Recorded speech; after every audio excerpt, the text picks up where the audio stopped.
Bab 309. Aku menolak. Jimmy dan istrinya benar-benar berbicara dengan menggebu-gebu. Seolah mereka benar-benar berharap Hara bisa melakukan semua ini demi keluarga Long. Semua orang juga menatap Hara dengan tatapan yang penuh harapan. Berharap ia bersedia. Melihat ekspresi wajah orang-orang itu, Hara merasa miris. Inikah pamannya sendiri? Inikah bibinya sendiri? Inikah kerabat-kerabatnya sendiri? Benar-benar terlalu nyata. Seolah jika Hara tidak mengangguk setuju, ia akan langsung menjadi musuh dari keluarga Long. Seolah sebagai anak dari keluarga Long. Sejak ia lahir, ia sudah ditakdirkan untuk mengorbankan hidupnya demi keuntungan keluarga Long. Itulah kesedihan dari keluarga konglomerat. Dulu ada kakek yang melindunginya. Mereka juga tidak berani melakukan hal-hal yang terlalu berlebihan. Sekarang begitu kakek pergi, semua orang langsung menampakkan rupa asli mereka. Benar-benar menyedihkan. Tatapan mata Hara semakin dingin. Ia menggelengkan kepalanya dengan yakin lagi. Lalu berkata, "Aku menolak." Melihatnya menolak lagi, wajah Mindy pun tiba-tiba berubah muram. "Hara, kau terlalu semena-mena. Seenaknya sendiri. Kenapa demi kentunganmu sendiri? Kau tidak mempedulikan keluarga Long kami." Perkataan itu berhasil membuat semua orang merasa kesal. Mereka semua menatap Hara dengan tatapan menyalahkan. Jimmy pun berkata pada ibu Hara, "Kakak ipar, bujuklah Hara. Suruh dia untuk mendengarkan perkataanmu. Jika menikah dengan keluarga Lin, seluruh anggota keluarga Long pasti akan selalu mengingat jasanya. Tidak mungkin. Kalian tidak perlu memikirkan hal itu lagi." Mana mungkin ibu Hara melihat putrinya sendiri menjadi orang yang harus berkorban demi keuntungan keluarga. Ia menolak permintaan Jimmy mentah-mentah. Jimmy tidak berkata apa-apa lagi. Namun, tentu saja, tatapan mata semua orang pun mengarah pada Chester. Seolah sedang menunggu jawaban darinya. Selain Tuan Besar, orang yang paling memiliki kuasa di keluarga Long adalah Chester. Oleh karena itu perkataan Chester lah yang paling memiliki pengaruh. Chester mana mungkin tidak mengerti apa yang sedang dipikirkan oleh orang-orang ini. Hatinya juga merasa sangat pedih. Siapa yang bersedia untuk merelakan kebahagiaan putrinya sendiri? Tapi sebagai seorang kepala keluarga, hal yang harus ia pertimbangkan benar-benar sangat banyak. Dan yang terpenting adalah keuntungan dari seluruh anggota keluarga. Chester sedari tadi tidak berkata apa-apa, karena ia sedang memaksa dirinya untuk membuat keputusan. Setelah melihat sikap dari orang-orang di hadapannya itu, jelas sekali mereka sedang mendesak Chester. Jika dia tidak mengambil keputusan dengan baik, martabatnya di dalam keluarga Long mungkin akan hancur. Chester melihat ke arah Hara perlahan-lahan, lalu berkata dengan berat, "Hara, aku menolak." Wajah Hara sangat dingin. Melihat ekspresi wajah Chester, ia sudah tahu apa keputusannya. Oleh karena itu, belum sampai Chester selesai bicara, ia langsung menjawabnya dengan dingin. Jawabannya tetap sama. Chester tersenyum pahit dan berkata, "Hara, tolong pahami kesulitan Papa. Aku menolak." "Hara, aku menolak." Keputusan Hara sangat bulat. Ia meletakkan Chester di sebuah posisi yang membingungkan. Jimmy berkata, "Kakak pertama, sekarang Tuan Besar sudah tidak ada. Kelak kau adalah kepala keluarga dari keluarga Long. Kalau kau ingin mengelola seluruh keluarga kita, tidak seharusnya kau bersikap seperti dulu. Terlalu baik dan lemah lembut." Perkataan itu sangat merangsang Chester. Benar-benar sangat mengenainya. Ia melihat ke arah semua orang yang ada di sana. Melihat mereka semua tampak seperti sedang menunggu keputusan darinya. Chester pun meyakinkan dirinya dan berkata, "Menikahlah dengan keluarga Lin. Kau tidak punya pilihan lain." Chester Long, apa kau sudah gila? Hara adalah putri kita. Ibu Hara berteriak keras, seolah tidak percaya. Bisa-bisanya Chester mengorbankan putrinya sendiri. Chester berkata dengan yakin, ini bukan perintah dariku, melainkan harapan dari seluruh anggota keluarga kita. Sebagai seorang istri, tidak seharusnya kau ikut campur. Aku ikut campur, Chester Long. Kurasa kau benar-benar sudah gila. Aku tidak akan setuju Hara menikah dengan keluarga Lin. Kau tidak setuju juga harus setuju, Chester Long.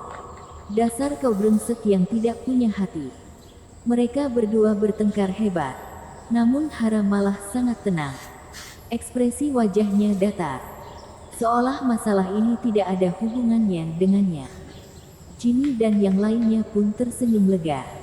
Mereka tahu, asalkan Chester sudah mengatakannya, bahwa Hara harus menikah dengan keluarga Lin, berarti hal itu adalah hal yang sudah ditetapkan.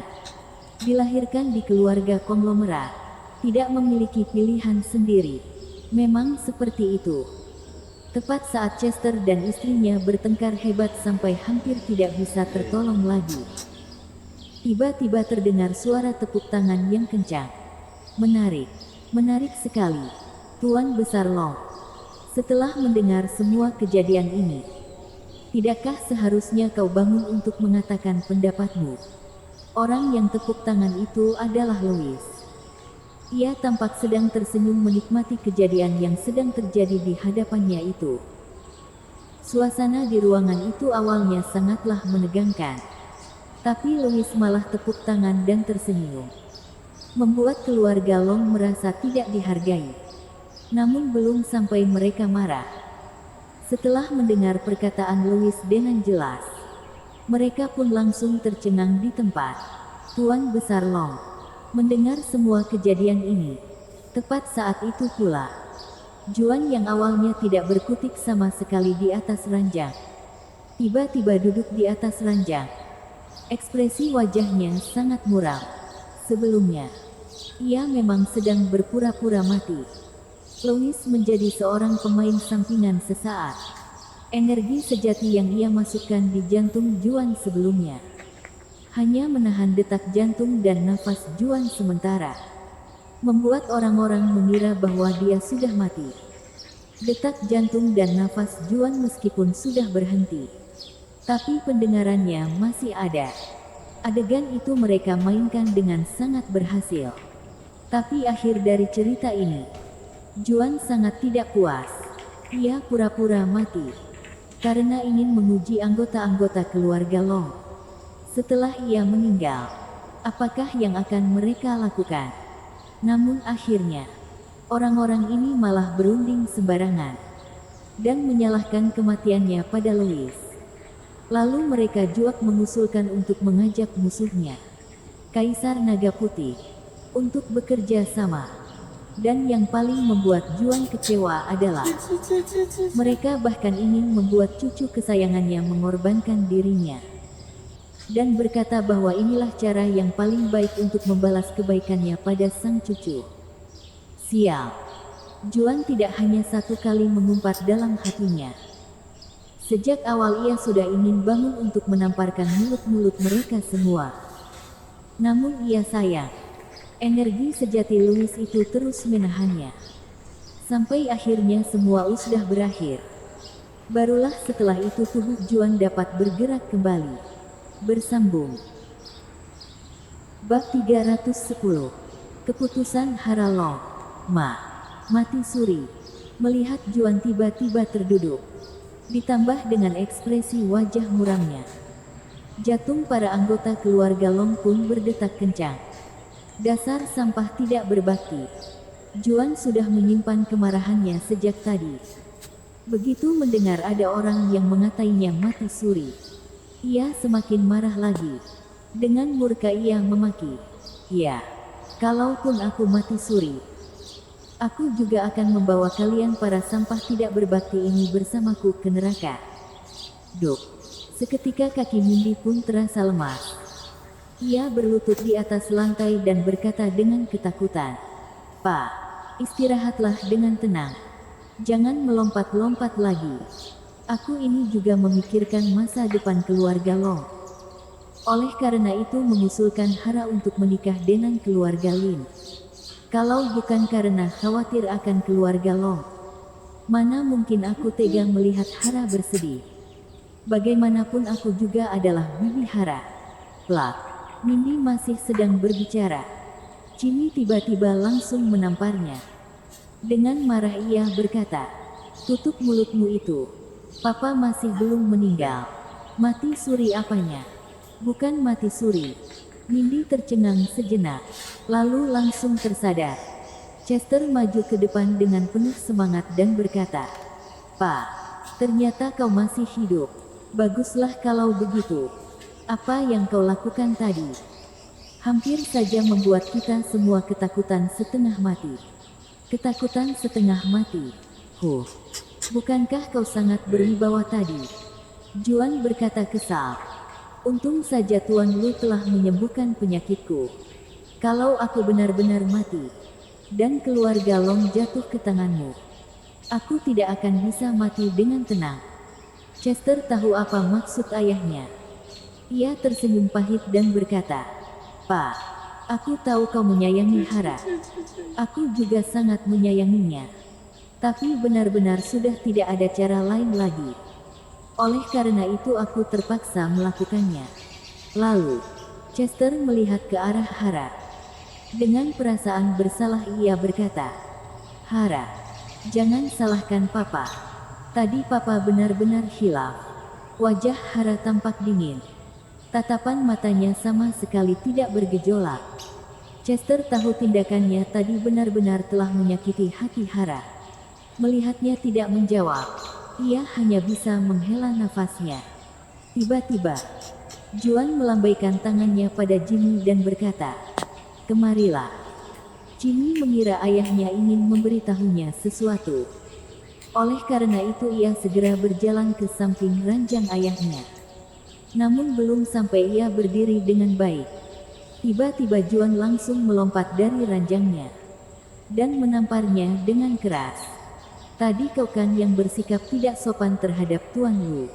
Di kejadian tadi, yang paling membuat Juan marah ada dua hal. Yang pertama adalah mereka memutuskan untuk menikahkan cucu kesayangannya pada keluarga Lin. Dan yang satunya lagi adalah sikap mereka yang tidak sopan terhadap Louis. Juan adalah orang yang tahu diri. Ia tahu kalaupun Louis tidak bisa menyembuhkan penyakitnya, tidak seharusnya ia melemparkan kesalahan itu pada Louis. Ia bersedia untuk datang dan mengobatinya. Sudah merupakan hutang budi yang sangat besar. Kalau tidak bisa sembuh itu namanya sudah takdir. Tapi Jimmy yang tidak berguna ini ternyata malah menyalahkan Louis. Juan benar-benar ingin memukulinya sampai mati. Plak. Suara tamparan yang nyaring terdengar keras. Tubuh Jimmy seketika langsung berputar seperti gasing. Dan akhirnya ia terjatuh dan berlutut tepat di hadapan Louis. Kepalanya berkunang-kunang.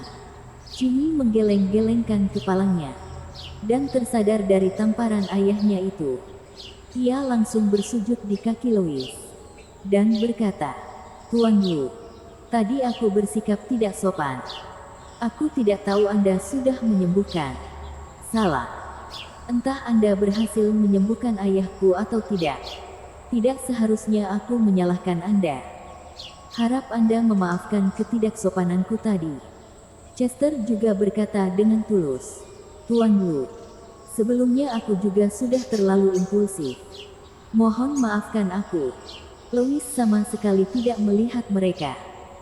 Mereka berkata seperti ini karena melihat Juan sudah tersadar kembali. Sebelumnya sikap mereka tidak seperti ini. Meskipun Louis bukanlah seseorang yang pendendam, tapi ia benar-benar tidak tertarik untuk mempedulikan kedua orang ini. Yang lebih menarik perhatiannya adalah Hara Long.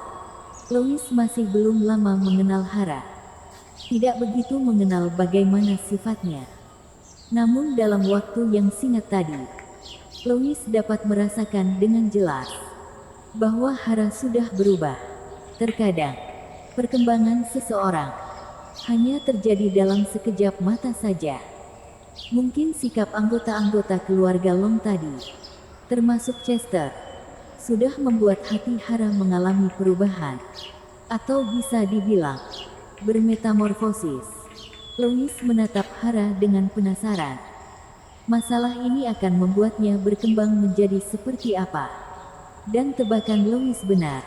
Pearasan Hara tadi seolah jatuh ke dalam jurang terdalam. Ia tidak percaya ayahnya sendiri ternyata tega mengorbankan dirinya hanya demi sebuah jaminan ketenangan keluarganya. Apa bedanya dengan barang dagangan? Hara benar-benar sudah bisa melihatnya dengan jelas. Oleh karena itu pada akhirnya, entah apapun yang mereka katakan, ia tetap memasang wajah datar. Sampai akhirnya Louis menatap ke arahnya. Barulah hati Hara merasa luluh. Tatapan matanya kembali memancarkan sedikit warna. Tuan Lu.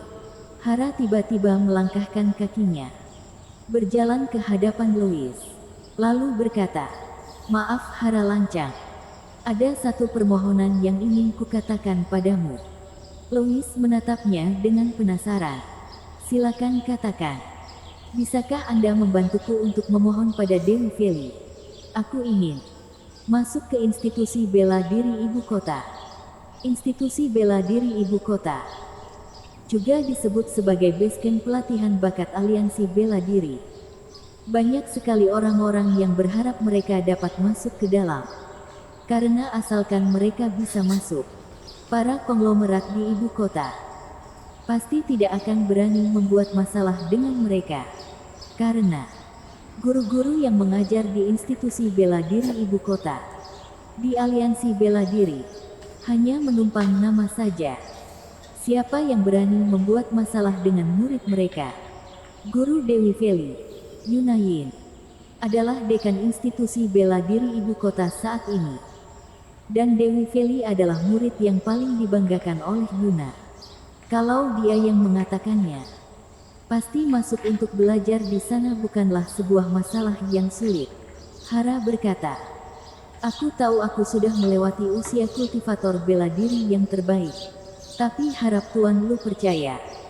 Asalkan aku bisa masuk ke institusi bela diri ibu kota, aku pasti akan berusaha keras untuk mengejar keterlambatan itu. Aku tidak akan menyia-nyiakan kesempatan itu." Hara sudah bisa melihat prinsip-prinsip dari para konglomerat ini. Kalau kemampuan diri sendiri belum cukup kuat, para wanita yang terlahir di dalam keluarga konglomerat itu tidak mungkin dapat mengendalikan takdir mereka sendiri. Pengalamannya kali ini membuat Hara tersadar. Siapa bilang wanita lebih rendah dari laki-laki? Bukankah Dewi Feli adalah contoh yang paling nyata? Hara hanya terlambat untuk mulai saja. Tapi ia harus mencontoh Dewi Feli. Ia ingin mengendalikan takdirnya sendiri. Bukannya menjadi benda yang dapat dilempar ke sana kemari oleh keluarganya sendiri. Bersambung.